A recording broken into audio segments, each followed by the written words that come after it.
to make sure those positive thoughts get to the people who need them the most. Well, WECT's Kaylee Tracy learned more about these two women and their mission. What'd you find out, Kaylee? Well, John and Fran, Jesse Munto and Shala Harper say they're spreading kindness and love across Wilmington through their respective Facebook groups. They're joining forces to reach more people, and they're already making a difference. Painting, giving, and receiving.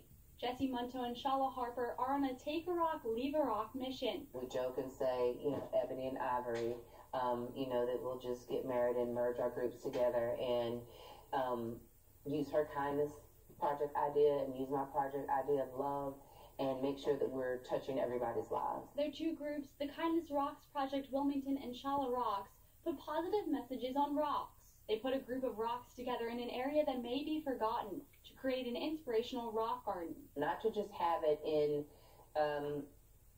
well-to-do communities, but being able to have them in places where there isn't a lot of color.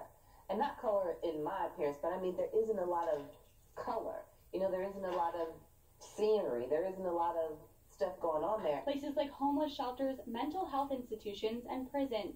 I want to use this as a platform to get into the darker areas of society, and I need some people that are willing to go here with me, and she was all about it. This one right here, let God be your strength.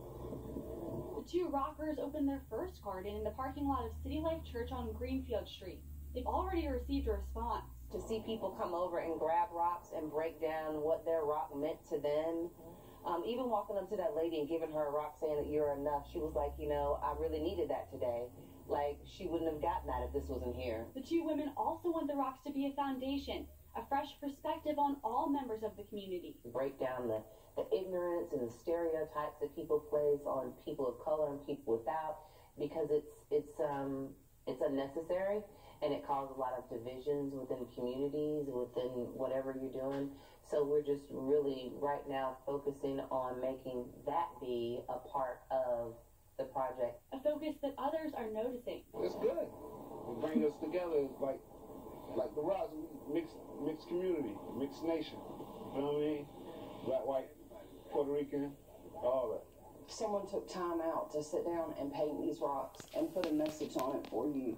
And regardless of where you're at in your life, almost all of the rocks will touch somewhere home with you. Karen Gertlitz is a recovering addict, and she now paints rocks for people in a spot she was once in. When I first came out of jail and went into a halfway house, you don't have a phone, you don't have your friends anymore. And Karen wants her rocks of inspiration to encourage someone who needs it. Somebody could be on the verge of killing themselves and come across one of these rocks.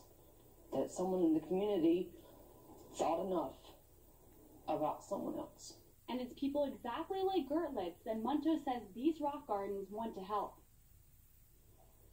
Munto says that the project is in its early stages, but they want to eventually put rock gardens in all of the halfway houses and homeless shelters in Wilmington. To find links to both Munto and Harper's Facebook pages and to find out how you can contribute rocks, visit the WECT News app. Mosquitoes, they're out for blood. Health officials plan to